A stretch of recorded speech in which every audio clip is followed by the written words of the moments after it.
Bienvenue à un autre épisode de Entre la poire et le fromage, une présentation de Shop Santé. Shop Santé, je le répète souvent, c'est une épicerie avec plein de produits santé.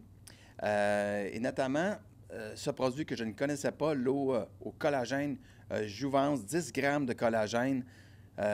J'ai vraiment hâte, c'est sûr que je ramène ça à la maison. Ma blonde est une fan de ça pour la peau, les articulations. Bref, merci beaucoup, Shop Santé. Et je vous souhaite un bon épisode de Entre la poire et le fromage.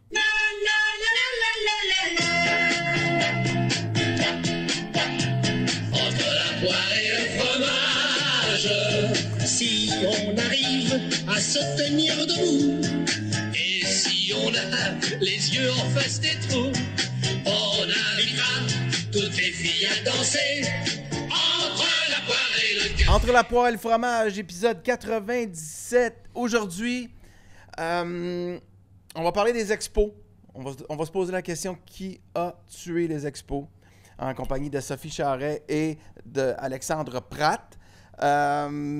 Mais d'abord, j'aimerais juste revenir sur, si vous me permettez, Sophie et Alexandre, on va juste faire il faut faire des suivis.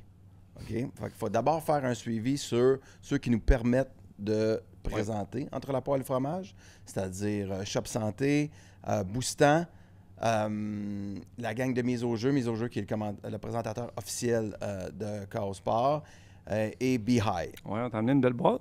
J'ai eu ma boîte, Ouais. Be High. Ouais. Donc ça, c'est... Et moi, j'ai un garçon de 21 ans qui a reçu la boîte Ouais. et qui me dit « Papa, pour vrai, leur nouveau aux fruits de la passion, c'est leur meilleur. C'est punch aux fruits. Punch aux fruits. On avait déjà fruits de la passion, punch aux fruits. Punch aux fruits, Puis pardon. oui, c'est le meilleur. Puis on est vraiment fiers. On a dit c'est le meilleur. Parce que tu pars un nouveau produit. C'est pas Ouais. un nouveau produit, c'est une nouvelle saveur. Mais tu peux avoir tout le branding marketing au monde avec Demidov, que c'est cool. Mais si ça goûte pas bon, c'est dans le pied un peu. Ouais, c'est ça. Fait qu'on est très fiers. Puis comment tu fais là, en passant?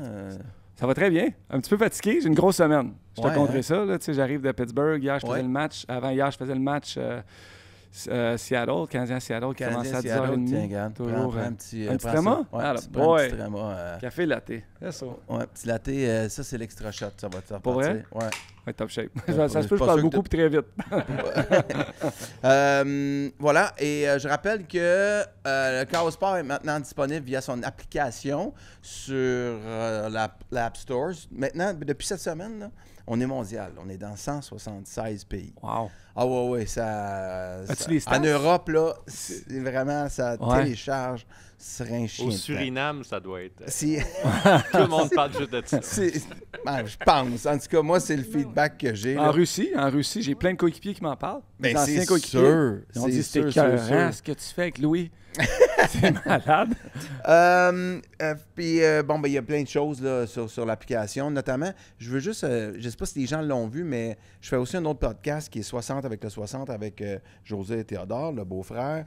Et cette semaine, on a essayé quelque chose où José décortique certains jeux. Puis c'est vraiment intéressant.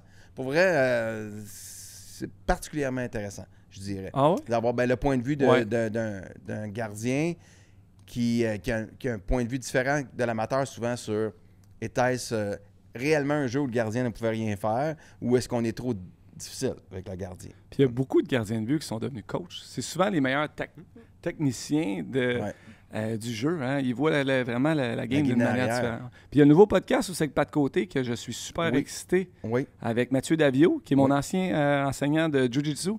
Ah oui, hein? Qui va l'aider avec ça. Donc, Puis ils vont donner des trucs de base d'entraînement. Puis, Ouais, tu sais, cool. je peux t'attendre. Tu Ouais. vas-y y aller? j'adorerais ça parce que Ouais. j'adore UFC, Jiu-Jitsu, les arts martiaux en général. Oui, j'aimerais ça. Tu es encore capable? Parce que Max a des petits genoux. Non, je suis capable. Si tu veux, on roule quand tu veux. Ça va faire plaisir. ça va me faire plaisir, Louis. OK. La chaîne Chaos Sport, c'est une gang de passionnés qui aiment débattre, échanger sur le sport, sur les histoires humaines derrière le sport, que ce soit dans le football, dans le hockey, le soccer, les sports de combat. Alors, je vous invite à télécharger l'application Chaos Sport pour Android ou iPhone. Allez vous abonner à notre chaîne où il y a plein d'extras, où il y aura des concours organisés pour les abonnés, ainsi que notre chaîne gratuite sur YouTube. J'espère que vous allez être là. On a bien du fun et on essaie de bâtir la plus grande communauté possible. À bientôt! Tu arrives de Pittsburgh, Oui.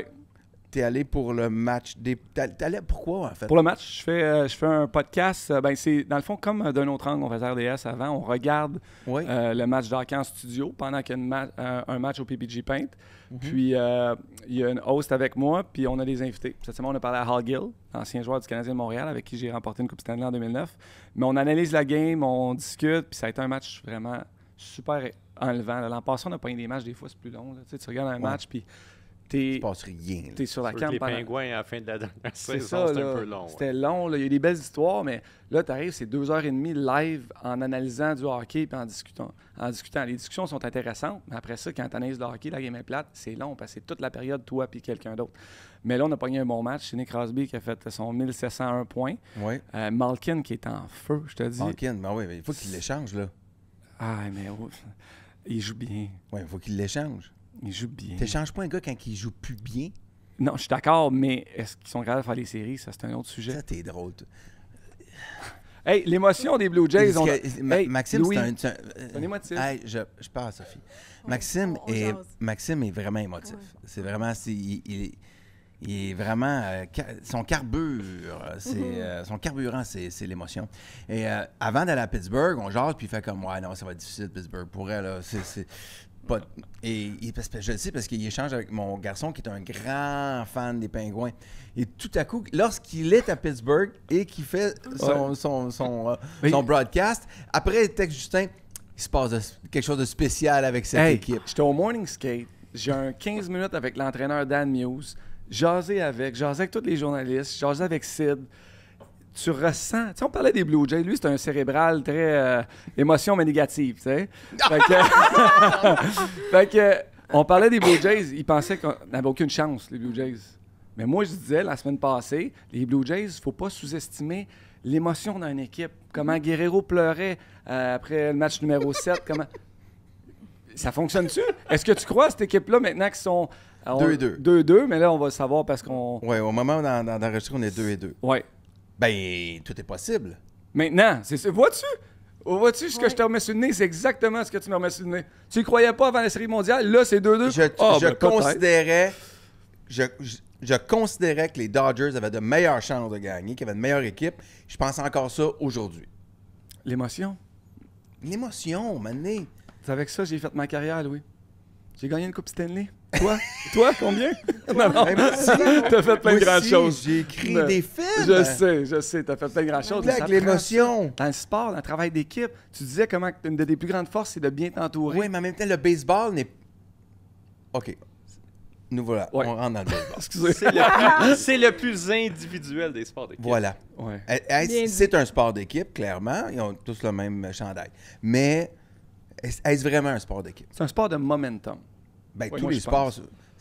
Mais encore plus que les autres, je pense. Le football est bien plus momentum que le baseball. Mais le baseball, là, quand tu as un ressenti dans le stade, puis tu sens le vent retourner, tu vas sur les buts, le pitcher, il le ressent, puis il va lancer différemment. Mais ça reste une personne contre l'autre. Je vais lancer, tu vas essayer de frapper. Il y a tellement... Tandis qu'au hockey, ou même au football encore plus, tu es extrêmement tributaire de la décision de ton coéquipier à côté s'il effectue bien son travail. Mais à la limite, un lanceur, s'il n'est pas touchable une certaine journée, je veux dire, le joueur de champ, un beau être pourri à soir ou être hangover, ça ne l'affectera pas. Puis là, il va tirer l'équipe par le haut ou par le bas. Le lanceur, oui. Lui, par sa performance, il va... Mais ça reste un sport extrêmement individuel. Fait à partir du moment... C'est juste... Le baseball, c'est sûrement le sport que j'ai le plus regardé dans ma vie. Puis quand on dit « the name of the game is pitching », c'est vrai l'affaire la plus vraie de n'importe quel sport. Un lanceur qui est dans sa zone ou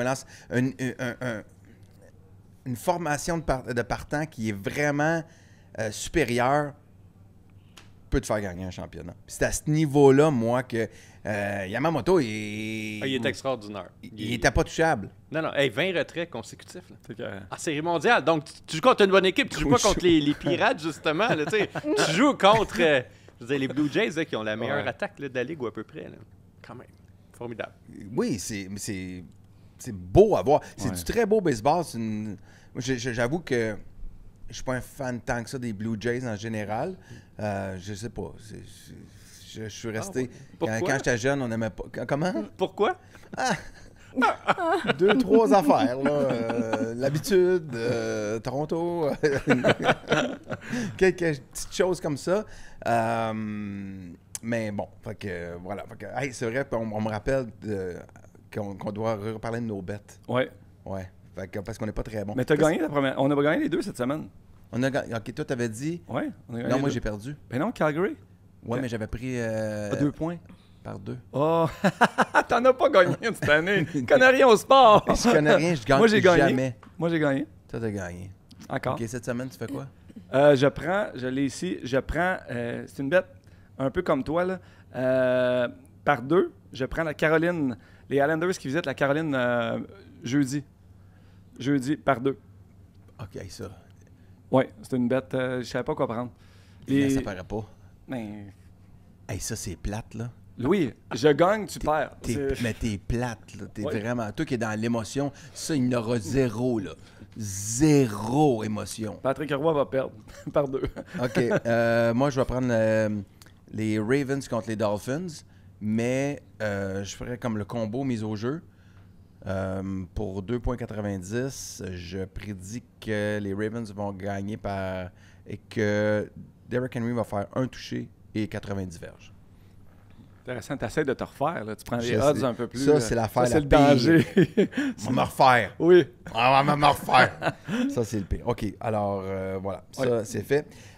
Alexandre, toi, ta perception des réelles chances des Blue Jays à ce stade-ci? Oui, bien, elles existent. C'est drôle parce qu'au début des séries, j'ai écrit une chronique dans la presse qui s'intitulait « Est-ce enfin l'année des Jays? » Parce que les Jays, là, c'est l'équipe qui se rend toujours proche, puis hop, ça tombe après. Mais un peu comme les Maple Leafs, ça fait hockey, là. Donc, ils se qualifient souvent. Mais ils ont puis quand même ben- gagné en 93. Oui, mais en 93. Là, je comprends, mais- Chiale contre le Canadien parce que ça fait longtemps qu'ils n'ont pas gagné. C'était 93. Non, c'est juste ton aussi. parallèle avec les Maple Leafs. Ah non, oui, Les Maple Leafs, eux, c'est 67. Oui, oui, non. Écoute, je n'étais pas né en 67. Fait que ça fait encore plus longtemps. Mais c'est une équipe qui souvent déçoit, comme dans le dernier droit. Là, cette année, ils ont une solide équipe. Ils ont beaucoup de profondeur. Puis l'autre, ils ont plein de joueurs de soutien que, franchement, il y a un an, si tu m'avais montré des suspects de crime puis tu avais mis une photo de ces joueurs-là dans la liste, là, Oui. j'aurais pas reconnu le joueur en Jiménez, question. là, on ne connaissait pas tant que ça. Il est Savage, que j'avais jamais entendu Il est parler Savage. avant cette année, qui est un super lanceur. Mais même des gars comme Nathan Lukes, il y en a plein. Addison Barger. C'est comme des joueurs de soutien dans un paquet d'équipes qui, soudainement, deviennent très, très bons. C'est un peu comme, tu sais, le Canadien en 93, il y avait beaucoup de joueurs de soutien comme ça, des Paul DiPietro qui devenaient super bons au bon moment. Tu sais, tu as été un de ces joueurs-là quand même là, dans ta carrière aussi. Ça prend, oui, des superstars, mais ça te prend aussi un paquet de joueurs de soutien qui deviennent bons en même temps et qui ont un esprit de communauté. Ça, présentement, les Blue Jays l'ont. Puis l'autre chose, Vladimir Guerrero est en train de connaître des séries exceptionnelles. Tu sais, on a beaucoup parlé d'Ohtani, avec raison. C'est le meilleur joueur de ce siècle.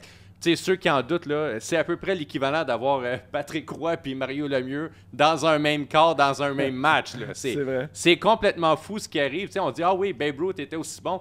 Babe Ruth a lancé comme les 3-4 premières années de sa carrière, puis après ça, il s'est concentré sur sa carrière de frappeur. Alors que l'autre bord, puis tu sais, il lançait à genre probablement 90 000, puis il fait à peu près à 350 pieds. Là. Tu sais, Ohtani frappe à 400 pieds, il lance à 100 000, puis il envole 50 buts, puis pas dans une carrière, dans une saison. Tu sais. Ouais. Fait que lui, il est incroyable, mais Guerrero a des séries probablement encore meilleures qu'Ohtani. En tout cas, au bâton, il est Et exceptionnel. des héros obscurs comme Clement. Oui, tout à fait. Ernie Clement, que, ben franchement, tu sais, je connais très bien le baseball, c'est mon sport numéro 1, puis je le connaissais Il était pas pas jusqu'à sur il y a notre 2 radar, ans. Ernie Non, Clement. clairement pas. Alors, je crois aux chances des Blue Jays. Moi aussi, je pense que la logique voudrait que ce soit les Dodgers parce que leur personnel de lanceur, moi, c'est la meilleure rotation que j'ai vue là, dans ma vie, là, comme partisan. Mais les Blue Jays, s'il y a une chose qu'ils nous ont démontré cette année, c'est qu'ils sont capables de revenir de l'arrière et de causer la surprise. Puis, Il faut qu'ils fassent des points rapidement dans les matchs pour amener la relève des Dodgers. Oui, qui est épouvantable. Oui, c'est vraiment pas une bonne C'est relève. leur chance d'y aller. Puis pour les gens qui sont peut-être moins familiers ou qui ont lâché le baseball à travers les années, quand les Expos nous ont quittés ou peu importe, allez faire un détour pour voir un peu de match. Je sais pas, Ohtani, c'est... c'est un privilège Oui, absolument. de le voir dans le prime de sa carrière. Hier soir, là, ma blonde, là, ma pauvre blonde, elle me regardait là, avec des yeux comme « Ah oui, je vois que ça te touche, fait que je vais t'écouter jusqu'à la fin de ta phrase, mais moi, là j'étais comme « Tu réalises pas, là. » La veille, ce gars-là, il a frappé, il est allé sur les buts 9 fois, ils ont fini à 3 heures du matin. Il lance le lendemain de la game et il frappe aussi, là. Ah oui, hein? Écoute, oui. Je voyais que... Pas d'émotion. Je voyais qu'elle n'était pas capable je sais pas, de comprendre comprendre la l'enjeu, portée ouais. de ce que... La profondeur. Louis, chez nous, on a une règle qui a été établie pour le bien-être de notre couple. C'est on ne parle plus, je n'ai plus le droit de parler de baseball après 22 heures. Une règle qu'on a, ça fait 25 ans qu'on est en couple, puis je pense que si notre couple dure, c'est en grande partie grâce à cette règle. Le match a fini à 2h50 du matin, puis bon, on revenait d'Europe, fait qu'on était en décalage horaire. Ma blonde a s'est levée à 3h et est descendue dans la cuisine. Et j'étais vraiment T'avais le goût de parler. ouais, j'avais vraiment le goût de raconter toute la partie. Mais c'est ça, entre 22h et 7-8h le matin, c'est un interdit total. C'est très drôle. Ouais, appelez-moi dans ce temps-là, boys. Moi, vous écoutez, moi. Ah, mais as-tu eu la chance de le regarder un petit peu? Moi, j'étais à Pittsburgh, je viens de faire Ouais. le match, mais mon avion était à 7h le matin, fait que mon Uber m'attendait à 5h30 le matin, donc j'ai regardé jusqu'à 1h30. C'est environ en 14e manche. Mais j'étais quand même plus capable, là, mes yeux fermés tout seul. Mais non, puis, c'est sûr. mais le lendemain matin, première chose, tu ouvres ton téléphone, Puis puis t'arrivais dans t'es une game des déçu. Pingouins, fait que déjà, t'avais commencé à cogner un Ben peu. non, c'était une bonne game. Sophie, tu es la productrice au contenu sur le documentaire Qui a tué les expos sur De Netflix. Montréal. Premièrement, d'abord, personnellement, est-ce que c'est un intérêt personnel qui t'a amené à travailler sur le projet ou tu t'es familiarisé un petit peu avec l'histoire des expos et du baseball à travers ce travail-là qui t'intéressait ou si tu étais une grande fan depuis toujours? Je n'étais pas une grande fan depuis toujours. Évidemment, je connaissais les expos. Mon idole, c'était Gary Carter. Oh, gars. Ah, je te fais plaisir. Comme hein? mon chandail. ben Ah, oui. mon idole, c'était Gary Carter. Ben Évidemment, les Tim Raines, André Dawson, tout ça. La belle époque des expos. On peut dire, oui. Quand Marie-Christine Pouliot est arrivée avec cette idée-là, attraction, je suis comme, OK, oui, c'est une très bonne histoire.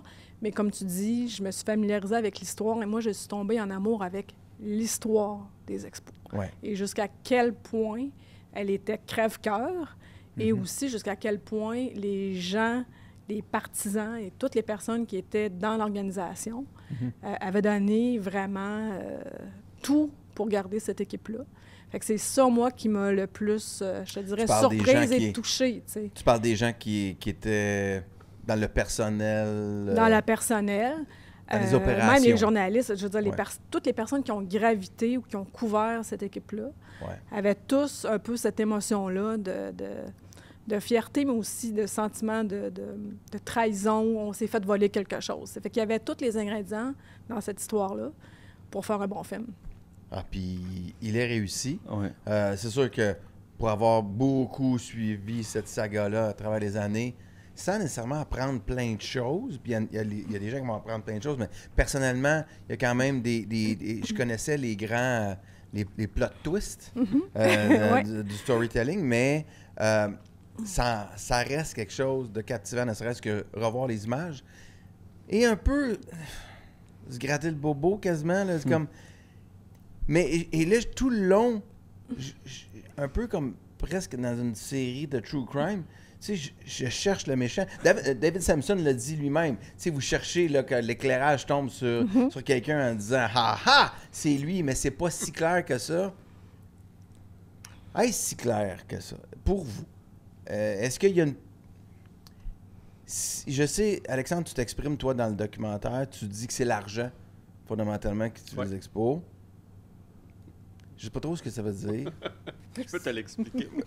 Ben, vas-y, OK. Ben, en fait, les Anglais ont une bonne expression là, qui est comme... quelqu'un peut mourir de 10 000 coups de couteau, ou je sais pas combien, 1000 coups de couteau, tu sais, mais des fois, il y a plus qu'un assassin. Puis, quand on regarde l'histoire des expos, c'est une histoire qui est très complexe. Puis moi, je ne crois pas que c'est juste une personne qui a fait en sorte que les expos sont partis. Ouais. C'est vraiment une responsabilité partagée entre un méchant paquet de gens sur une période d'à peu près 10 ans. Tu sais. En fait, à différentes étapes, il y a plusieurs personnes qui auraient pu Sauver, là, clairement. La changer franchise, le cours des choses. c'est ça, puis ça s'est jamais produit. Tu sais. Ouais. Et pourquoi je réponds l'argent? Parce qu'il y a un dénominateur commun dans chacune de ces étapes-là, et c'est que ça prenait un petit peu d'argent, puis à chaque fois, il n'y a personne qui a mis les derniers millions nécessaires pour fermer le projet. Hey, tu sais, le projet de stade, là, à un moment donné, je pense qu'il manquait comme 5 ou 10 millions de dollars pour boucler le financement, puis personne ne l'a mis. Tu sais, 5 millions de dollars aujourd'hui, c'est comme peut-être un bloc appartement de, je sais pas, 8 ou 9 logements à Montréal. Là, tu sais, quand on y pense, ben, fou, hein? C'est un peu débile. Mais à l'époque, ça n'arrivait pas. Puis ce qu'on a tendance à oublier, c'est à quel point le consortium, là, les gens qui étaient propriétaires des expos, là, il y a du monde qui n'avait pas mis tant d'argent que ça là-dedans. OK? Alors, juste pour résumer, à la fin des années 80, les salaires augmentent de façon débile. Mais là, Charles Bronfman, qui est le propriétaire de l'équipe, fait comme, ouais, moi, c'est plus vraiment une business qui m'intéresse, je veux vendre l'équipe. Mais il n'y a pas une personne très, très riche qui a fait, ouais, moi, je vais lever la main puis je vais acheter le club. Alors, ils se sont mis à cogner à toutes les portes. Je pense qu'ils ont fait 235 portes. C'est Claude Brochu qui faisait ça. Tu sais, ils ont ramassé un groupe d'une quinzaine de personnes. Il y a du monde là-dedans qui ont mis 1 million de dollars. Là. Hey, 1 million de dollars aujourd'hui, c'est une maison en banlieue. Là. Ouais. C'est quand même fou quand on y pense. Que tu dois rénover. C'est ça. Mais, ouais, mais à l'époque, 1 million de dollars, c'était beaucoup d'argent. Ouais. Donc, je réponds que c'est l'argent parce qu'en fait, je pense que si une personne, à un moment donné, avait décidé de mettre l'argent, on aurait sauvé l'équipe. Sophie, est-ce qu'il y a des choses... Est-ce que dans l'équipe... On commence.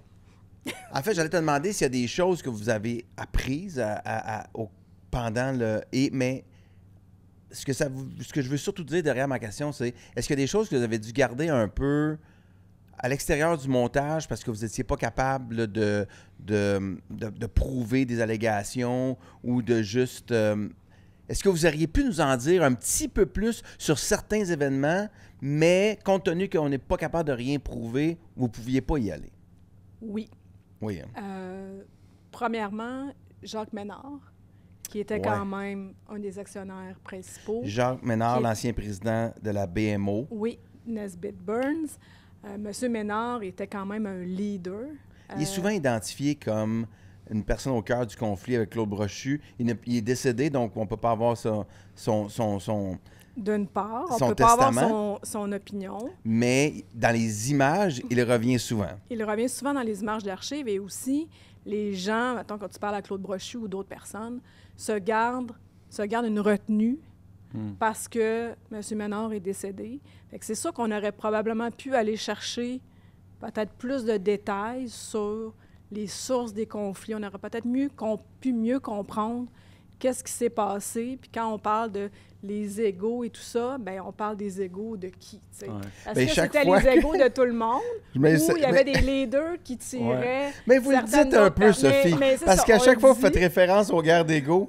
Q, shot sur Jacques Ménard, qui est en train de discuter qu'un joueur. Mais oui, mais en même temps, je veux dire, ces gens-là étaient dans toutes les archives. Je veux dire, les archives, quand on parlait de ce conflit-là, puis là, t'as remarqué les faces, je veux dire, les regards des gens, les yeux par en haut, par en bas, je veux dire, ça parlait énormément, ces images-là. Fait que ça, c'est une chose. L'autre chose aussi, c'est que M. Brochu, puis je pense qu'il l'a écrit dans son livre, M. Brochu a écrit un livre en 2001. Oui. Et il a dit qu'il avait été victime de sabotage, que son projet de stade avait été saboté. À l'époque, il parle des actionnaires ou il parle de Lucien Bouchard? Il parle qu'il y avait il avait attaché tout son plan, là, tout le plan avait été attaché et qu'éventuellement, des gens sont allés voir le numéro 2 de M. Bouchard et ils lui ont joué dans le dos, ils ont donné des couteaux dans le dos, ils ont saboté son projet. Ah oui, hein? Mais là, on peut le croire sur parole, mais là, on peut pas vraiment... Comment valider cette information? Comment valider cette information-là? Il y a des gens qui sont décédés et plusieurs des actionnaires de l'époque... sont âgés. Ben, non seulement sont âgés, mais ils n'ont pas répondu Ils n'ont pas à l'intérêt. nos Ils ne appels. désiraient pas Ben non. participer. Ils ne désiraient pas participer. Alors, fait que ça, c'est une partie des choses sur laquelle on aurait pu appuyer un peu plus. Mais après ça, c'était-tu crucial dans l'histoire? Probablement pas. Mais Vous ça aurait auriez été le fun de le probablement- creuser, puis après ça, décider qu'est-ce qu'on fait avec. Vous Mais on auriez n'a pas pro- pu. Vous On auriez n'a pas probablement fait face à une certaine retenue, Ouais. Fait que- un décorum très québécois par rapport à- et c'est quelque chose qui est évoqué d'ailleurs dans le documentaire, la façon un peu plus consensuelle des Québécois et des Canadiens de gérer des choses par rapport Ouais. aux Américains. Probablement que vous auriez eu une réponse un petit peu convenue. Mais effectivement, pense qu'on les l'a autres compris. actionnaires, on les voit. Et j'aurais aimé On ça. l'a là. ressenti Ouais. quand même, je crois, Ouais. cette bisbille-là. Oui. Puis c'est coups Ça reste dans difficile le dos. Bon, là, Ouais. comprendre si... on l'a ressenti. En tout cas, moi, ce que j'ai trippé du documentaire, c'est ça, c'est que la question du film qui a tué les expos, elle reste que tout le monde peut avoir sa propre réponse. Puis c'est ça que j'aime à la fin de la journée parce que ça amène des conversations. Puis moi, ma réponse était ça, c'était le consortium. C'était les petits investisseurs qui ont stabé un petit peu dans le dos Martin Brochu, puis ça se ressent assez pour dire, moi, je mets la faute sur eux. Il y a plein d'autres raisons, là, tu sais, que ce soit... le Ben, ça en fait gouvernement, partie, tout c'est ça. clair. Oui. C'est clair. Non, mais tout à fait. Est-ce qu'un stade aurait réellement... Oui. ça fait... Ben oui. Ben, moi, je Non. suis pas sûr qu'on... Moi, je suis pas si sûr. pas Non. si convaincu Non. que ça, moi. Mais si puis sûr. je trouve que ça nous fait...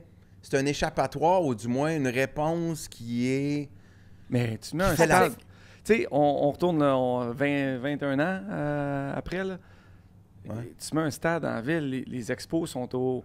Ils font ce que les Blue Jays sont en train de faire. Ça fait rouler l'économie. C'est Ouais, le mais montant une année du qu'on gagne- stade Une aussi. année qu'on gagne pas, là. Une année qu'on gagne... Puis qu'on est le 12 avril. Avec Puis les qu'il y a bons 3000 propriétaires. personnes. C'est parce que Ouais, c'est ça. Ça prend des bons propriétaires en arrière. C'est un moi- stade sans volonté de quelqu'un qui a des sous qui. Je trouve que ça nous fait une réponse un peu pratique. De dire, avec un nouveau stade, on aurait été Je correct. suis d'accord avec toi. Ouais. Tu sais, moi, je couvrais les expos ces années-là. Je suis rentré sur le beat en 1999. Donc, en fait, le moment que Claude Brochu est parti puis que Jeffrey T'as Lurie quel âge en est arrivé, 99, Alexandre? J'avais 21 ans. Wow. 21 ans. La quand job de j'avais- rêve. J'étais plus jeune que C'est tous vrai. les joueurs de l'équipe. C'était quand même fou quand j'allais les interviewer. Mais, donc, moi, j'étais là quand c'est arrivé. Puis, c'est vrai que les équipes aux États-Unis qui avaient construit un stade ont connu un boom. Tu sais, genre, il y avait des clubs quasiment morts, genre les Indians de Cleveland à l'époque. Les Indians, c'est le film Major League. là. C'était la risée de la ligne. Ils ont fait un film pour... 1, 2, 3 films même, je pense. Pour rire d'eux autres, tellement bon. c'était une blague. Tu sais. Moi, je suis allé dans l'ancien stade des Brewers de Milwaukee, qui était un stade municipal où je pense qu'il n'y avait comme pas d'ascenseur. Et je me rappelle, dans le vestiaire, il y avait une genre de marmite... tu sais, un peu comme dans Astérix, où est-ce qu'ils font cuire la potion. Puis ça, c'était comme le bain du coach. Philippe prenait son bain puis nous donnait des conférences de presse dans la cuve. Des trucs, là, vraiment, c'est folklorique. Tu sais. Et eux autres aussi, ils ont construit un stade incroyable qui a coûté 1 milliard. Puis là, il y a eu un engouement. Tu sais. La différence, je pense, avec Montréal, c'est que si on avait construit le stade, tu sais, c'est sûr qu'il y aurait du monde comme la première année. Mais si on n'avait pas changé les propriétaires qui étaient là, ils n'étaient pas prêts à mettre une pièce de plus. Puis, tu sais, la preuve, c'est que quand Lurie est arrivé, puis là, il s'est mis à faire des appels de fonds pour financer l'équipe, il y a des propriétaires qui n'avaient même pas l'argent. Je veux dire, qui devaient emprunter à d'autres personnes pour être capables de payer des fois des sommes, le genre de 500 000 piastres, là, tu sais, ou de 1 million. Et ce qu'on oublie, c'est que dans le groupe des propriétaires, il y avait plein de gens, c'était même pas leur argent. La ville de Montréal était propriétaire des expos. Tu vois-tu, genre, le maire dire « Écoutez, gang, Je peux pas on faire le pense cash à cow. ça, là, puis je pense qu'on va peut-être donner comme 4 millions de plus pour aller chercher un releveur. » Tu sais, ça se fait pas. Il y avait un syndicat qui est propriétaire. Le fonds de la FTQ était copropriétaire. Tu sais, c'est pas des décisions extrêmement Ouais. populaires de Mais- dire « Hey, on ouais, va le aller fond mettre de la 10 millions. FTQ, c'est pas la FTQ. Non, c'est pas la FTQ, mais ça appartient quand même. tu sais, Ouais, ultimement, je comprends. je veux dire, un syndicat- Non, mais ça aurait été une décision, je pense, un petit peu controversée, de dire, écoutez, on va prendre l'argent des cotations, ou en tout cas... Non, mais quand t'arrives, c'est plus comme le fond de la FTQ décide qu'il y a un lockout. Oui, ça aussi, tu sais, tu dois être un petit peu surréaliste. Non, donc, il y avait des enjeux, il y a des gens, tu sais, là-dessus, il y avait des compagnies, je pense qu'il y avait un éditeur de livres, entre autres. Tu sais, il y avait comme la compagnie qui fournissait la bouffe pour le stade, qui avait des parts là-dedans, tu sais. Fait que c'est pas des compagnies nécessairement qui auraient fait comme, OK, on a besoin, maintenant de doubler la masse salariale pour devenir compétitif dans dans notre division, je suis pas sûr qu'ils auraient Non. tous embarqué là-dedans. Ça prend le bon propriétaire avec Ouais. un stade, puis là, c'est... Ouais.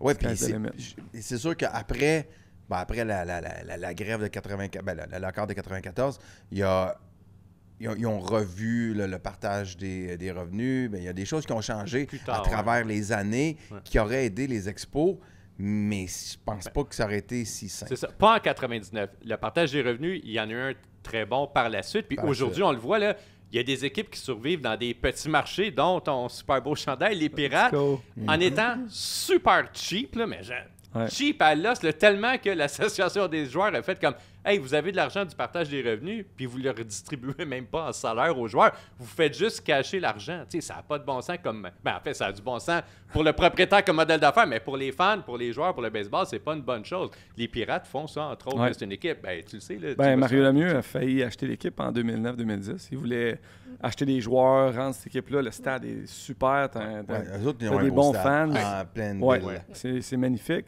Puis Mario, il avait vraiment l'ambition avec Ron Burkle d'acheter l'équipe puis de Mario, il redonner- va acheter Pittsburgh, là, on va se le dire. Il pourrait.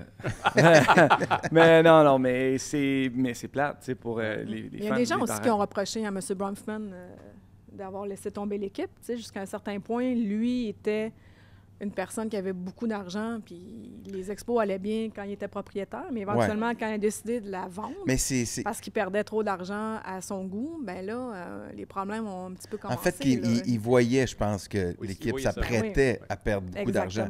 Exactement. C'était un fin renard, M. Bronfman. Mais je crois vraiment qu'il aimait les expos Oui. profondément et qu'il aurait assurément fait plus d'argent s'il avait vendu l'équipe à quelqu'un d'autre que Brochu et un consortium. Assurément. 100%, c'est une Assurément. certitude.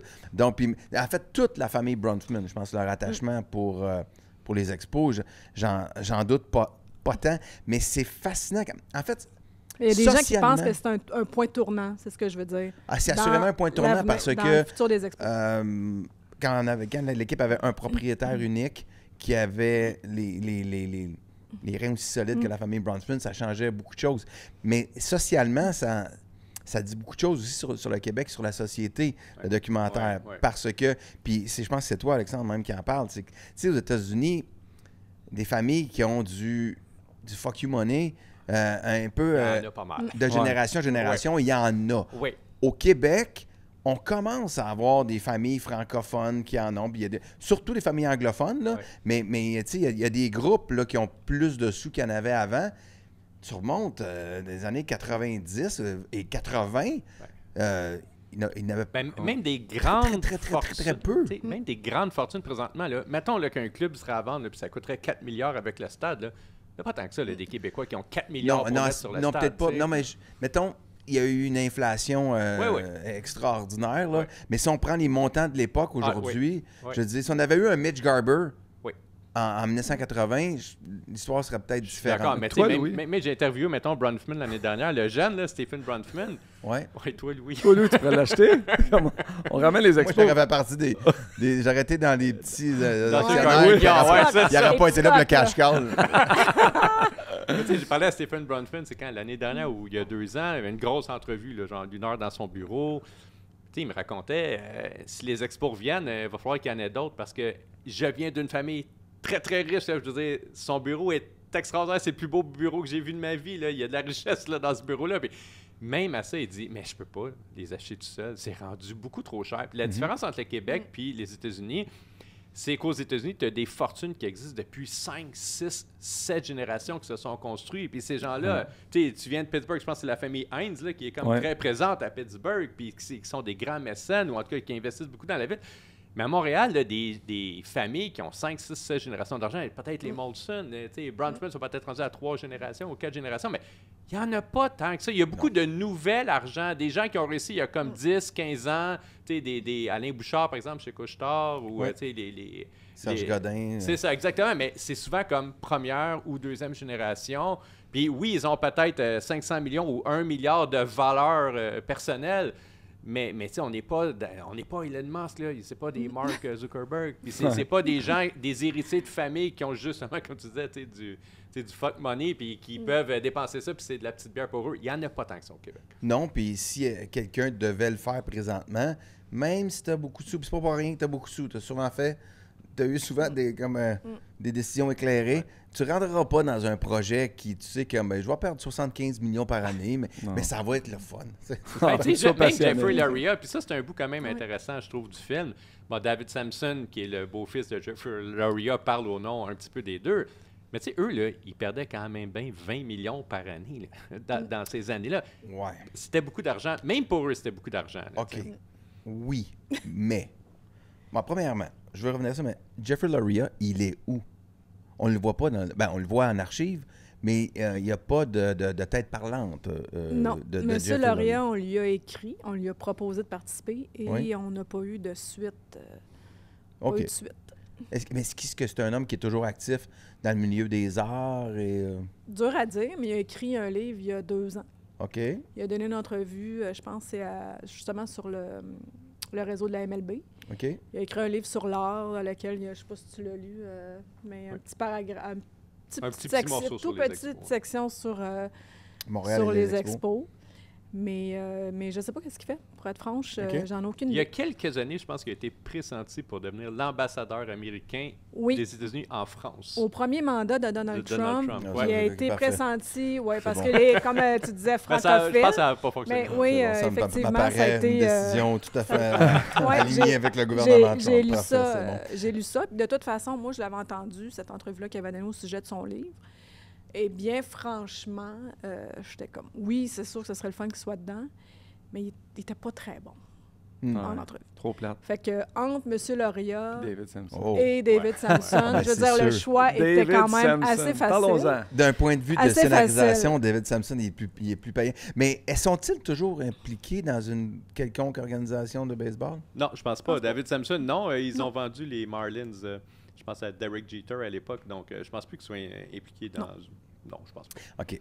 Juste revenir à... Quand ton plan de match, à un moment donné... c'était quoi leur surnom? Grand Galop? Petit Trot et Grand Galop. Petit Trot et Grand Galop.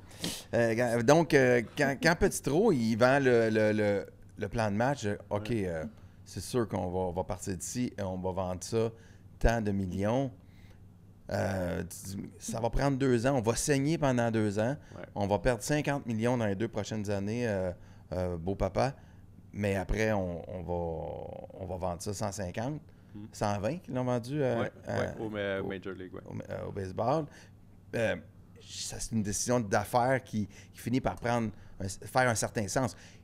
Ils savaient, assez rapidement, ils savaient ce qu'ils faisaient, là. Selon moi. Selon toi, Selon moi, ils sont arrivés, je vais présumer qu'ils sont arrivés en se disant, ça se peut, ça va être le fun, puis avec un stade, ça va se pouvoir. Pas de stade, et j'aimerais ça qu'on revienne sur sur Lucien Bouchard et le stade plus tard. À partir de ce moment-là, là, c'est comme, on part le meter et on accumule les dettes, puis on s'en va. Ouais. On s'en va, et là, tout devient orchestré pour une sortie. Moi, c'est ma lecture. moi, je crois... D'abord, transparence totale, je suis vraiment pas ami avec David Sampson. Là, le Tu me temps regardes comme si j'étais son ami. non, pas du tout, mais... Ben, tu nous regardes, c'est comme si quelqu'un ici avait présumé que Ouais. tu étais chummy avec David Non, Sampson. mais Tu je m'apparais vois pas le type de l'avertissement. gars. J'ai fait l'avertissement Je parce que je crois sa version des faits dans le documentaire. Donc, quand il dit « Je suis arrivé ici avec l'arrogance d'être celui qui croit pouvoir arranger ça puis que ça va réussir. » Tu sais, puis ça, franchement, je le crois. Il était super arrogant. Sérieusement, là, j'en ai couvert des gens. C'est probablement la personne la plus arrogante et la plus confiante en elle que j'ai rencontrée là, sur mes couvertures. Là, tu sais. Et ben, c'est pour ça que les autres personnes autour de lui ne l'aimaient pas, mais il dégageait une confiance exceptionnelle pour quelqu'un de son âge. Je ne sais pas qu'il était très jeune aussi, il devait avoir genre 31, 30 ans. 32. Ouais, Ouais. ça, il était vraiment très jeune. Alors, il est arrivé avec la confiance de pouvoir changer les choses à Montréal. Puis moi, dès là, ça faisait 2 mois, 3 mois qu'ils étaient propriétaires, là, je me suis mis à douter quand ils ont présenté leur propre maquette d'un nouveau stade. Mais ça, Ouais. ça fait partie de... Ouais. Ils savaient que ça marcherait pas, ça. Ben, alors, et là, ils disent, by the way, le parc Labatt, là, oubliez ça, là, Labatt, nous autres, on fera pas le contrat avec eux Trop autres. petit. Et, ouais, c'est ça. Et là, tu fais comme, mais voyons, les expos, ils ont comme un super partenaire. Il y en avait presque plus. Là. Moi, je couvrais les matchs, là, il n'y avait pas de pub sur les bandes. À 2000, là, aux expos, il n'y avait plus de pub. Et là, tu en as un qui est là depuis longtemps, puis tu lui dis non, toi, bye-bye, tu t'en vas. Puis là, 10 jours plus tard, c'est comme, oh non, il n'y aura plus de match à la télévision. Puis là, tu fais que, OK, c'est tes derniers partenaires présentement avec l'équipe. Tu te les mets à dos. Non, là, il y a quelque chose qui fonctionne pas. Et après, ça a été un shit show, comme ils disent, de plusieurs mois où tout a vraiment s'est écroulé.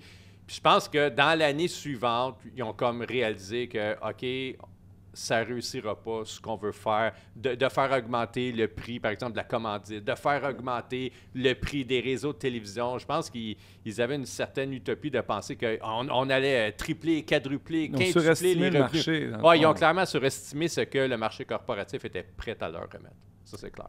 Ouais. Ben, Ce que M. Lauria, dans son entrevue en archive, il dit non. Il se posait la question, mais avez-vous surestimé le marché? Il dit non, je n'ai pas surestimé le marché, mais on sait que Ben, c'est s'il quand n'a même pas vrai. surestimé, il y a Ça, un c'est- problème. quelque Fait que part. toi, tu j'ai penses l'impression que- que... Je comprends ta lecture. J'ai l'impression qu'il avait compris ça Ouais. un petit peu au préalable. Avant. Puis il avait...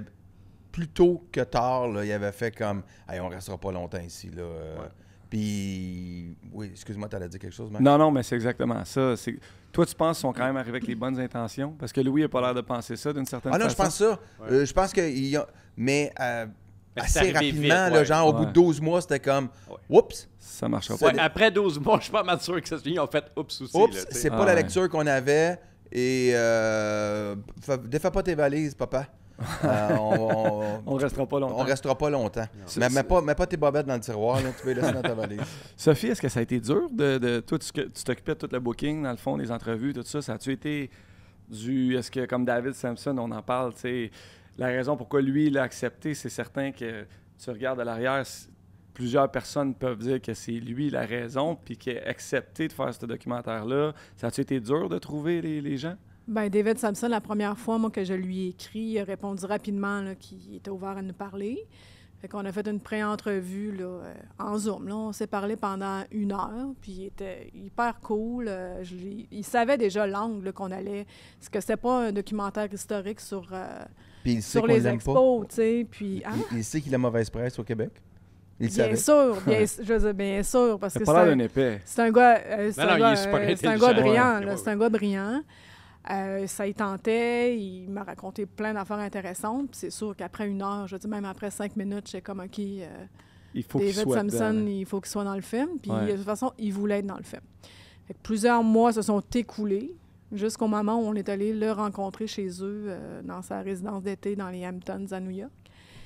Et là, c'était quand même le fun. Tu sais, pas à la même place c'est que un les petit Québécois. tournage un petit peu. C'était quand même un petit tournage de fun. Fait qu'on est arrivé là très tôt le matin. Fait que on a sonné, là. Il y a une portail. Un petit gate à la Portail, porte. une petite évidemment. gate qui est ouvert. On est arrivé, là, il est sorti. Et moi, je l'avais vu sur des images d'archives, tout ça, mais je savais pas, tu sais, je l'avais jamais vu en personne, fait que je savais pas, il était tout petit, moyennement 4 pieds petit, 8. moyennement grand, tu sais. Fait qu'il est sorti, et là, je vais vraiment réaliser qu'il était comme petit et menu. Puis là, il avait son veston, mais il y avait des shorts sport avec des gougounes. Fait que c'était drôle, tu sais. Oui. Fait qu'on s'installe. Ce que il Max fait- appelle un party de la Coupe Stanley. Exact. Mais tu sais, c'était drôle parce que là, il se préparait. On l'a fait des images de lui pendant qu'il tournait son podcast Nothing Personal. Puis après ça, on s'est installés. Puis là, on a commencé l'entrevue. Puis Jean-François, qui est réalisateur, et moi, après ça, ils ont posé des questions. Mais il était super parce qu'il a dit, garde, dis-moi, je vais répondre à toutes vos questions. Je veux dire, je veux pas de... Il n'a Aucune- pas fui rien, là. Il a pas fui rien. Et non seulement il a pas fui, mais il a quand même... je veux dire, il a donné... Ouais. Ouais, c'est le personnage qu'on remarque le plus clairement. c'est ça qui dans donne le son film. show, Ah, évidemment. excuse-moi, t'oublies l'image de toi avec des cheveux. Oui, dans la galerie de presse. Oui, dans la galerie de Ça, presse. c'est très fort Exactement. aussi. 21 ans. 21 ans. Exact. Fait que, tu sais, je veux dire, c'était moi, je veux dire, ça fait plusieurs années que je fais ce métier-là. Et c'est parmi mon... Si c'est pas la meilleure entrevue, c'est parmi Ouais. mon top 3 Est-ce que c'est toi qui d'entrevues. menais l'entrevue? On l'a fait à 2. Jean-François il a commencé son entrevue. Nous, on fait souvent ça. Jean-François il a commencé. On a des styles, tu pourrais le dire, Alexandre, on a des styles vraiment différents. Lui, il est comme ben chill, il arrive. Ouais, il jase. Il y a un plan d'entrevue, il suit pas tout le temps ses questions. Puis, tu sais, c'est chill. Moi, j'arrive. Moi, c'est pas mal tout. Moi, je suis comme, je suis mes questions. T'as ton plan. Je suis plus direct. Puis quand tu arrives en deuxième aussi, ben là, s'il y a des affaires des fois que tu veux pousser un peu plus, tout C'est ça, dans la précision. t'as envie Ouais. comme... C'est un fait peu comme des enquêteurs de police. Là. Il y Ben, a on le est un peu bon bon cop, bad cop, un ouais. peu. Les gens sont Ouais. vulnérables, surtout aussi parce qu'ils sont déjà ouverts, parce Ouais, qu'ils ouais. ont Exact. réchauffé. Ouais. Puis tu sais, c'est le fun aussi parce que quand tu fais des entrevues, surtout avec des personnages comme ça, intelligents, brillants et contrôlants, je veux dire, c'est juste ce gars-là, tu vas pas le pogner là, dans quelque chose. Là.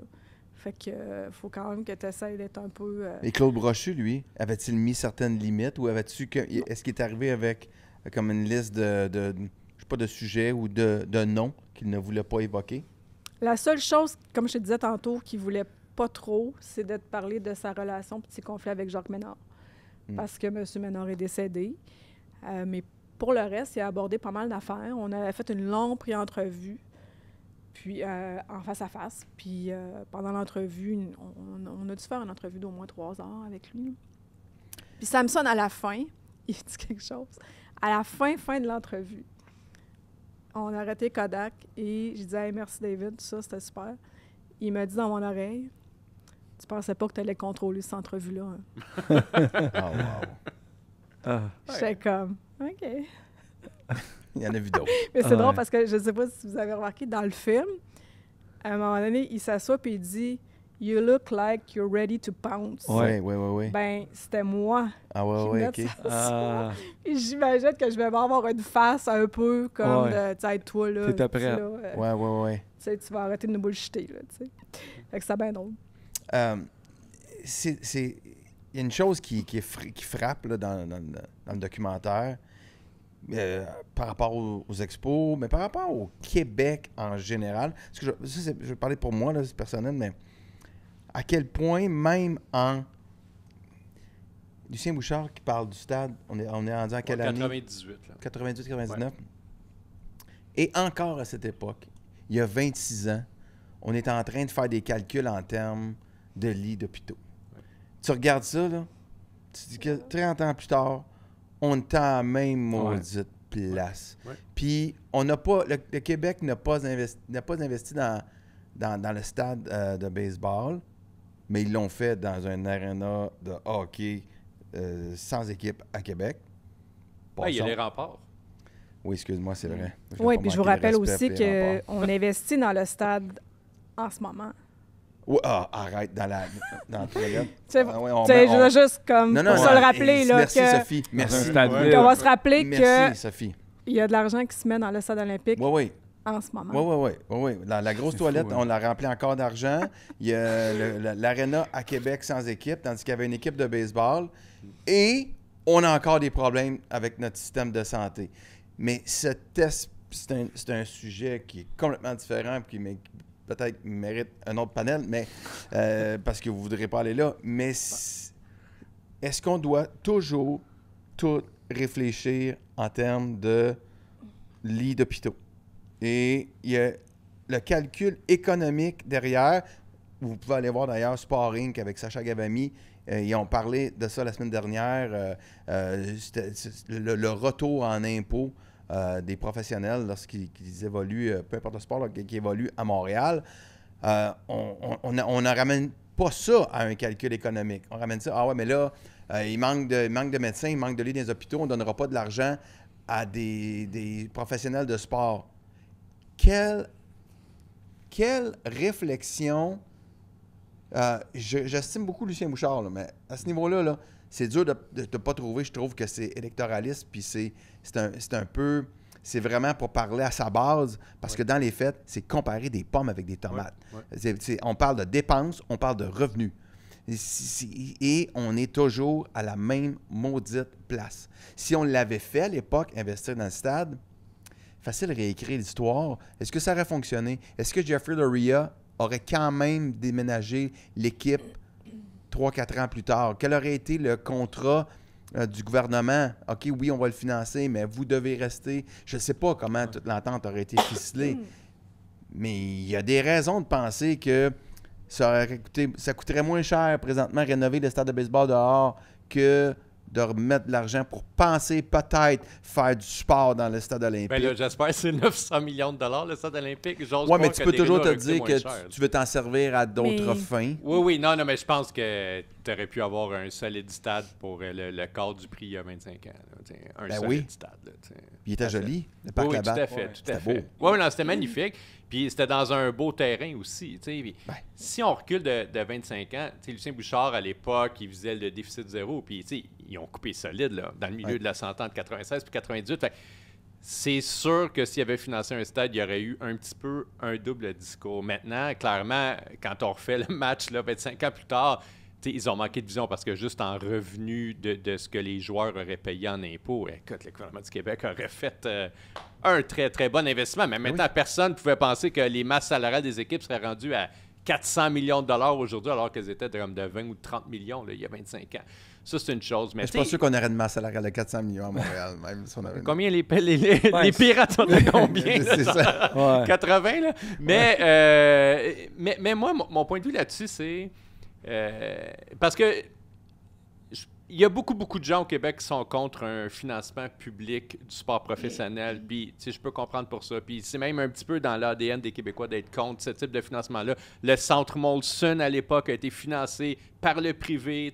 Joey Saputo a mis beaucoup de son propre argent dans son stade de soccer. Il y a eu un investissement du gouvernement, mais c'était plutôt minime dans les circonstances. Moi, mon point de vue, c'est il faut que ça soit partagé. Je suis d'accord pour que les gouvernements mettent de l'argent dans les stades, mais le privé doit prendre la majorité des risques. Ça peut être 51 mais c'est trop facile de dire le gouvernement, tu vas payer 100 du stade, mais dans 5 ans, si ça ne fonctionne pas, ben on va peut-être déménager. Puis il y avait un risque avec les expos à l'époque. Oui, je comprends, mais là, c'est pas une question d'équité.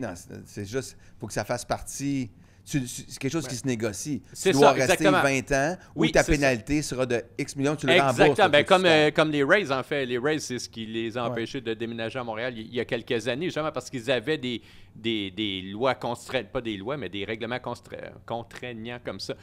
Moi, je pense que le gros danger de 98, c'était avant Loria, là, ça.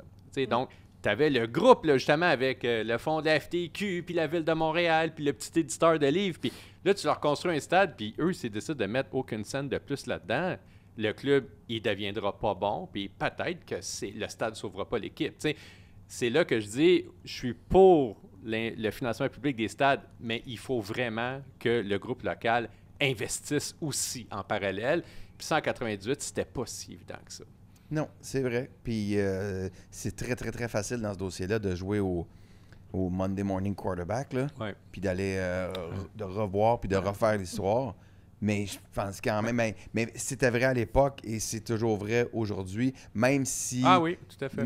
J'ai jamais compris l'investissement à Québec. Fait que là, les gens vont dire, Louis, tu dis que le gouvernement doit s'impliquer pour espérer un retour... Puis t'es contre le Colisée à Québec. Oui, mais c'est parce qu'ils l'ont pas, l'équipe. Bien, c'est un bon La cas journée Québec. qu'ils l'ont, l'équipe... Imagine que 51 des risques avaient été pris par le privé à Québec. Ça aurait été très différent. Il y aurait sûrement une équipe. Oui. Ou il n'y aurait pas eu d'investissement. Exact, un des deux. Un des deux. Il n'y aurait pas eu de stade d'aréna. Mais ça. si quelqu'un est prêt à se commettre à cette grandeur-là, tu le fais ensemble, l'équipe, elle vient avec parce que là... Dans le cas des Expos, elle était là. L'équipe était là. C'est peut-être qu'on va tous avoir ces questionnements-là aussi dans le cas de la MLS dans pas long. J'ai l'impression que Joey Saputo, la famille Saputo, c'est pas des nonos. Ils savent compter. Puis à un moment donné, ils vont faire comme OK, c'est cute. On aime ça Montréal, puis on aime ça le soccer. Mais. Moi, je pense que dans le cas spécifique du CF Montréal, ce qui risque de changer. D'abord, ils ont un propriétaire unique, ce qui est déjà une meilleure nouvelle que d'avoir un consortium de 25 personnes. Là. La MLS s'en va vers une ligue d'hiver. Je veux dire, ça me semble écrit dans le ciel qu'ils vont aller jouer au Stade olympique. T'sais. Et là, je pense qu'il y aura lieu d'avoir une négociation serrée avec le gouvernement du Québec ou en tout cas tous les partenaires pour faire en sorte qu'il ils ne paieront pas un loyer absolument débile pour rester au stade olympique. Fait que, tu sais, je pense qu'il y a un petit potentiel là, pour les matchs en hiver. Je ne sais pas à quoi ça va ressembler là, je veux dire, pour les matchs en avril, mai, juin. Est-ce qu'il va y avoir des réunions au stade et tout ça? Mais je suis plutôt confiant qu'ils vont venir une entente avec le stade olympique. Alexandre. Tu peux pas aller voir les matchs. Alexandre, t'as vu beaucoup plus de matchs que moi au stade olympique. Ah, regarde, Tout je suis pas sport le plus grand fan. confondu. Ouais. C'est un mauvais stade de sport. En tout cas, c'est un mauvais stade. Clairement, c'est un mauvais stade de baseball. Ça, c'est clair. Là. Il y a trop d'espace perdu. Je veux dire, Même dans le le champ centre, football. c'était ben, tu sais, vous Ouais. étiez allé là, quand tu étais jeune. Ouais, là, ouais. C'était perdu, là, quand même. Là. Je veux dire, moi, j'en ai fait une vingtaine de stades là, de baseball aux États-Unis. Là. Il n'y en a pas beaucoup. L'ambiance est perdue comme ça. Quand c'est plein, c'est cool, là, mais quand c'est comme 15 000 personnes, il y a beaucoup d'espace perdu. Ouais, là. t'étais mieux de claquer Mais ton au banc. soccer, ça Ouais. ressemble à quoi? Ça va être encore pire. Ben, en fait, il y a déjà eu des matchs de soccer. La configuration s'y prête bien. Oublions pas, le stade olympique, à la base, c'est un stade qui a été fait pour l'athlétisme là, Oui. aux Jeux olympiques. Donc, il y a quand même le genre de structure rectangulaire dans le milieu où c'est franchement pas la pire des expériences. Tu sais, j'ai Yeah. vu mieux, là, évidemment. J'ai fait des Coupes du Monde puis tout ça. Puis j'ai vu des stades incroyables extérieurs aux États-Unis, mais c'est pas si pire OK. que ça.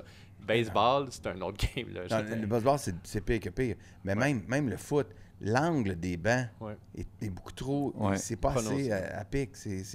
L'inclinaison n'est pas assez grande. Donc, rapidement, tu es trop loin de l'action. C'est comme, ça fonctionne le stade, mais on va refaire la note technique, on va refaire le toit, on va refaire les corridors, on va refaire les gradins. Les toilettes. On va refaire les toilettes. OK, mettez-moi... Mettez ça à terre. Ouais, Moi, c'est là, ça. Ouais, mettre ça à terre. moi, Ça personnellement, va coûter là, cher honnêtement, aussi. quand j'ai mettez ça à terre. mais Aurait moi, fallu qu'ils mettent ça à perso, terre. là, je suis vraiment team, mettez ça à terre. Mettez ça à terre. Sérieux? Ouais, mais si tu mets ça à terre, tu peux pas le rebâtir là non plus. Exact. C'est Mais- ça le non. problème. Mais tu sais, c'est Mal comme, en situé plus, aussi. Il y a le métro en dessous. Prenez le temps, là, puis faites-le plus longtemps. Ça va coûter 2 milliards. Ouais, correct. mais c'est dommage. Parce que tant de toute façon, vous allez finir à 1,5 puis vous allez remettre 400 millions par année pendant les 25 prochaines années. Fait que sais puis pas, il va être pas bon à la fin. Tu sais, tu parlais des émotions tantôt. Peut-être que c'est ça. Là. C'est cette valeur sentimentale-là. Les gens sont attachés à cet édifice-là, à l'architecture. Ça a mis un peu comme Montréal Oui, je sur suis la très map attaché et tout ça. Au stade Je olympique. ne sais pas s'il y a, tu sais, il y a quelque chose Ouais. de cette substance-là aussi qui motive les décisions. Ouais. Mais tu sais, à un moment donné, tu sais, c'est faut être comme quand tu as une visionnaire. maison qui tombe en... Je veux dire, Ouais. tu l'as dit. Là, je veux dire, Mais ça croyez-vous, vous autres, au retour des expos, mettons, dans un horizon de 20 ans, là, mettons? Parce qu'il risque d'avoir une expansion là, dans les prochaines années. Non. On dirait qu'ils jouent encore l'espèce de game de tenir les gens un peu en haleine, puis ah oui. Comme les Nordiques. Tu sais, ça Ouais, ressemble c'est au, comme- ça ressemble au Ouais. scénario des Nordiques. Je on ne crois parlait pas tant de- aux Nordiques, mais je pense que les Nordiques ont plus de chances que les expos. Tu penses? Pour une raison, je suis de la difficulté à t'intellectualiser ce que je viens de dire. Ouais. Mais C'est un feeling, là. mais- Ça ressemble là, un peu, là. c'est pas les Ouais. mêmes montants, là. C'est pas les mêmes montants C'est d'argent. moins cher la Ligue nationale de hockey, mais en fait, les deux projets ont un point commun, c'est présentement, il n'y a pas de porteur de ballon. C'est ça. Donc, au baseball, tu sais, la dernière fois que j'ai parlé à Stephen Bruntman, en fait, c'était assez clair, c'est que ça va prendre quelqu'un d'autre pour porter le ballon que moi. Là. Fait que ça, j'ai pas vu personne là, de très, très riche. Il y a des petits groupes. Il y a en fait un groupe là, tu sais, qui vient là, du terrain. Là. Puis, tu sais, mais c'est pas des gens qui ont comme 1 ou 2 milliards de dollars à mettre dans le club là, tu sais, pour mener ce projet-là. Donc, il n'y a pas ça. Puis, au hockey, ma compréhension non plus là, de ce que le gouvernement du Québec dit depuis un an, c'est OK, ça va prendre quelqu'un là, qui va lever la main et qui va dire moi, je vais porter ce projet-là. Fait qu'il n'y a pas ça ni dans une ville, ni dans l'autre présentement. Fait que ça regarde moyen. L'autre chose, à Montréal, il y a un problème de terrain. Tu sais, Montréal, c'est une des vieilles villes en Amérique du Nord où, au centre-ville, presque tous les terrains maintenant sont pris. Ils ont vraiment perdu l'occasion avec le stade là-bas, justement, qui lui était situé parfaitement juste au sud du Centre Bell, à côté des Mais le stations bassin de métro. pile, c'est pas mauvais non plus. Avec C'était correct, mais tu sais, déjà là, il fallait que tu marches 30 minutes à pied de la station de métro Bonaventure pour t'y rendre. tu sais. Mais il y avait le REM. Il aurait fallu qu'ils construisent une station qui n'est pas présentement là. tu sais. Ouais. Mais, donc, c'est encore un terrain qui est correct. Mais là, il n'y en a plus beaucoup de terrain. Mettons, sur la ligne orange, il reste peut-être le Royal Mount. Ouais. Puis, tu sais, il y avait à l'époque au coin Saint-Denis puis Rosemont, là, ils ont fait le garage de la STM, mais qui, à mon avis, aurait été un spot extraordinaire à côté de 2 stations de métro. Ça aurait été super dans un quartier assez petit, semi-industriel. Mais ça aurait été jouable. Ils ont même pensé construire le CHUM-là à l'époque. Mais donc, ces terrains-là sont pris. Il en reste un petit peu à côté des studios Melz, mais c'était proche d'aucun transport en commun. Donc, Montréal, c'est pas une ville comme Charlotte aux États-Unis ou Nashville, où là, à côté du centre-ville, tu as des mégalos que tu peux changer, puis hop, tu mets un stade là. Fait, ça, c'est un enjeu quand même à Montréal de trouver un bon terrain où mettre un stade. Tu peux, peut-être avec l'imagination, tu dis sur l'île Sainte-Hélène ou tu Remblais. Ça arrive sud. Ouais, ben là, la ronde ça. fera plus ses frais. Là, fait que, ça serait un super spot pour un stade. Je pense que ça va être notre prochain film, ça. Qui a tué la ronde? Qui a tué Wow! Quel on dirait que ça... ça pas un peu la On morosité. boucle la boucle. La morosité, mais j'ai rebondis sur ce que tu dis, Alexandre, parce que je trouve qu'il est important à dire, que moi, j'ai réalisé pendant la production de ce film-là, c'est que oui, ça prend l'importance de ballon, oui, ça prend un stade, oui, ça prend de l'argent, mais ce que ça prend aussi, c'est de l'ambition. De l'ambition. C'est très important. Oui. L'ambition. Et si Montréal a eu une équipe de baseball en premier lieu, c'est parce que il y a des gens qui ont eu de l'ambition de dire, OK, on va aller convaincre les gens de la MLB qu'on mérite, nous, ici, petite ville francophone, québécoise, canadienne, d'avoir une équipe. Oui, c'est vrai. Mais c'est fou comme... Ça aussi, 50 quelques années plus tard, tu regardes ça, à quel point la société change. On peut dire évolue, mais change. Le Montréal de l'époque, le Montréal d'aujourd'hui, juste... On part du principe qu'on a eu l'exposition. Un des grands événements, peut-être, dans l'histoire de la ville de Montréal, c'est l'exposition universelle de 67. Mettons qu'on décidait aujourd'hui, on fait ça, là, on fait l'exposition. Comment on va faire ça? Check-moi bien. On va prendre la terre de quand on va creuser les tunnels, on va aller la mettre dans le fleuve. Wow! Ouais, là, t'as peur, laisse-moi finir. On va la mettre dans le fleuve. Là, ça va faire comme une île. Là, on va faire ça là. Eh ben oui. Ben oui. Voir que ça passe. C'est ça passe. Troisième lien, tu sais. Terminé, là. Ça passe, ça fait même pas 3 jours, là. Fait que il y a comme quelque chose où est-ce que, tu sais, le maire Drapeau, des fois, on a une vision, je sais pas, on est... Romantique, le maire Drapeau? Romancé. Oui, clairement. Oui. Je pense qu'on se souvient... Mais il s'appelait comment, son collègue? J'ai oublié son nom. Saunier, non? Non. Mais tu sais, il y a... Non, Laurent Saunier. Non, il est... Laurent Saunier. Il y en a peut-être 2, là. C'est un Saunier, mais... Mais en tout cas, bref, c'est son bras droit qui est allé avec sa petite valise convaincre des... Non, mais je comprends, mais c'était comme... Il y avait quelque chose il y avait quelque chose qui était du folklorique tantôt, Alexandre. Il y avait quelque chose de beaucoup plus folklorique dans tout ça aussi, comment on décidait des affaires là, mais sans être totalitaire, mais des fois Drapeau semblait pas si loin. Oui. On est-tu capable d'avoir un autre grand projet? Moi, c'est ça la question que je me pose. On est-tu capable d'avoir un autre grand projet? On fait le tunnel, OK, ça c'est le gros projet. Là. Non, mais tunnel. Ça, c'est le Québec en général. C'est quoi les grands projets? C'est quoi les grands projets? Moi, je vais vous raconter mon fantasme. Sportif. On le fait tout un après l'autre. Merci. Moi, je travaille à la presse c'est au centre-ville, c'est au coin Saint-Antoine et Saint-Laurent. Puis à chaque fois que je suis dans la salle puis je regarde devant, il y a l'autoroute Ville-Marie qui est là, puis qui est ouverte là, présentement entre Saint-Laurent, mettons, puis Saint-Urbain. Puis là, je me dis toujours, tu recouvres ça, puis tu mets le stade de baseball là, ça serait incroyable. Mais techniquement, j'ose même pas imaginer ce que ça pourrait être. Mais ça, formidable. Et l'autre beau spot que je trouve, ça arrivera jamais pour 1000 raisons, là, mais notamment parce que c'est sur le plateau Mont-Royal et très proche du Mont-Royal. Mais tu sais, au parc Jalmance, là, il y avait un ancien parc de baseball qu'ils ont détruit là, mais imaginez la vue que vous auriez de mettre la vue sur le Mont-Royal s'il y avait un stade de baseball là. Mais ils essaient de construire des terrains de basketball, puis il y a de l'eau. Les citoyens voisins du parc se plaignent qu'il y a des lumières, là, ou en tout cas des terrains de tennis. Fait que j'y crois pas, mais imaginez ces spots-là seraient extraordinaires. Imagine que tu as un condo juste en ouais. face du Pas parc super le Jeanne-Mance. fun. Ouais. Puis d'un coup, là, tu vois plus la montagne. Parce que Non. tout ce que tu vois, Fait que c'est c'est la sûr que- brique du stade. C'est sûr que c'est un petit détail, Ouais, mais c'est c'est en plat. hauteur. Mais si on parle d'un fantasme incroyable, imagine le spot, ça serait fou. Là. Ah, mais quand la seule chose qui va rester, c'est de se dire où on le positionne, ça va être pas payé quand même.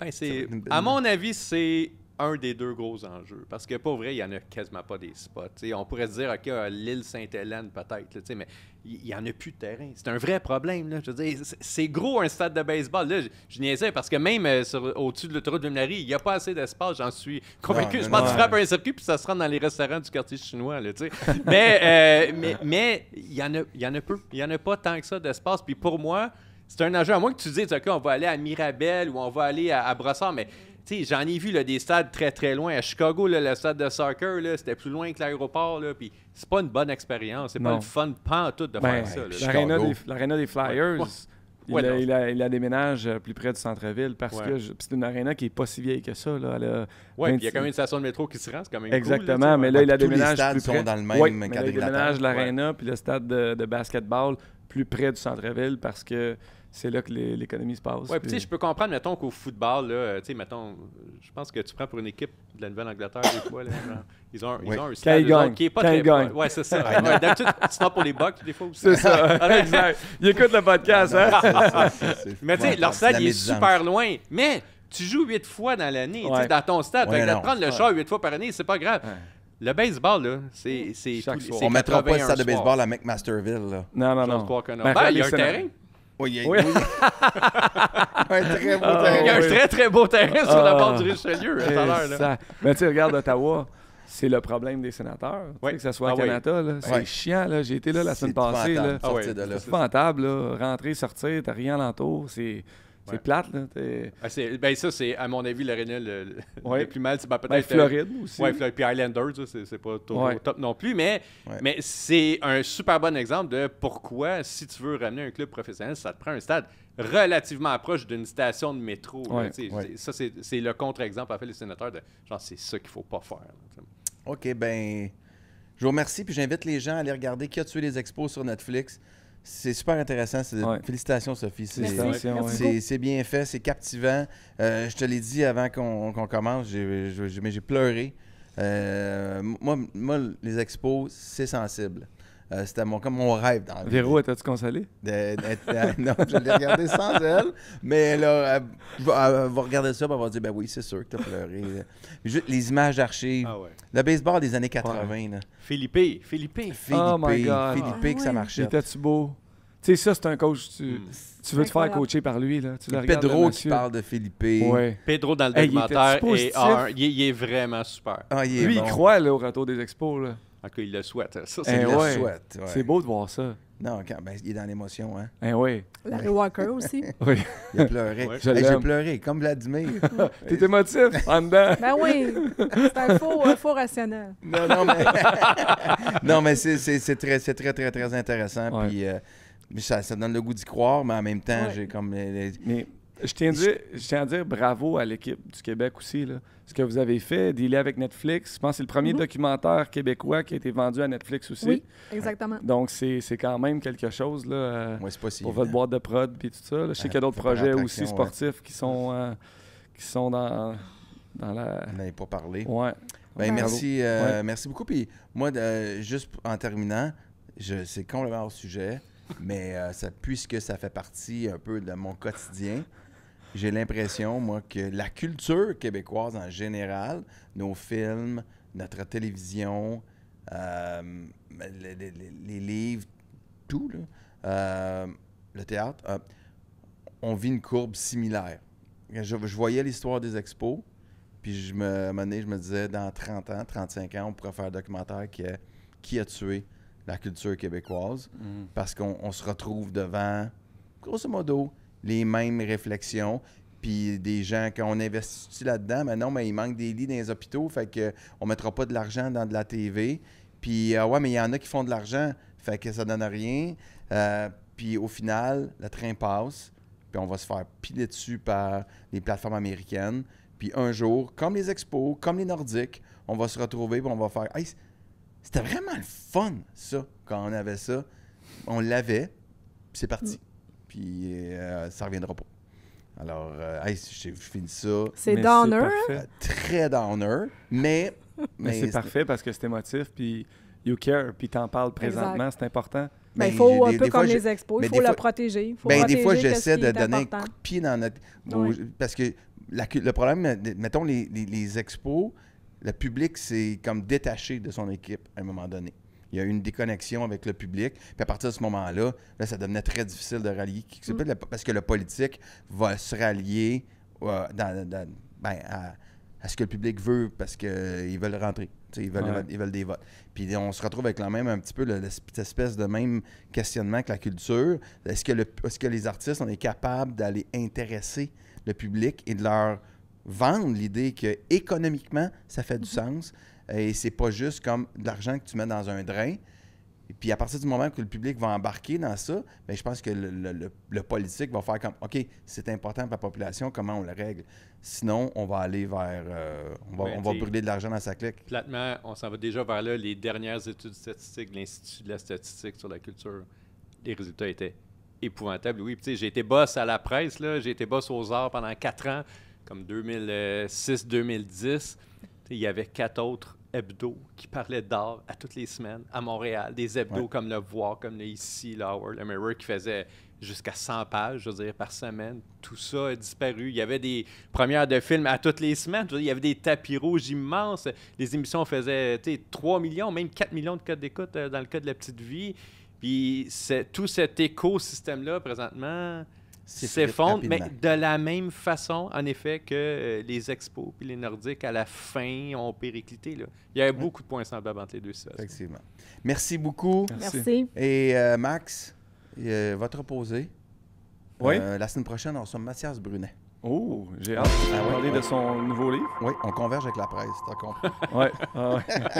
La grande entente secrète, sûrement, oui. Oui, on a une entente secrète. Une entente secrète. Merci beaucoup tout le monde. À bientôt. Bonne semaine.